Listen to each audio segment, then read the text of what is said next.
اور ہم نے موسیٰ کو کتاب عنایت کی اور ان کے پیچھے یکے بعد دیگرے پیغمبر بھیجتے رہے، اور عیسیٰ ابن مریم کو کھلے نشانات بخشے اور روح القدس یعنی جبرائیل سے ان کو مدد دی۔ تو کیا ایسا ہے کہ جب کوئی پیغمبر تمہارے پاس ایسی باتیں لے کر آئے جن کو تمہارا جی نہیں چاہتا تھا تو تم سرکش ہو جاتے رہے، اور ایک گروہ انبیاء کو تو جھٹلاتے رہے اور ایک گروہ کو قتل کرتے رہے، اور کہتے ہیں ہمارے دلوں پر پردے ہیں؟ نہیں، بلکہ اللہ نے ان کے کفر کے سبب ان پر لعنت کر رکھی ہے، بس یہ تھوڑے ہی پر ایمان لاتے ہیں۔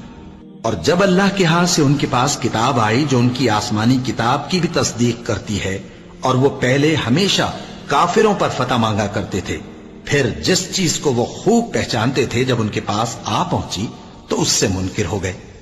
بس کافروں پر اللہ کی لعنت۔ جس چیز کے بدلے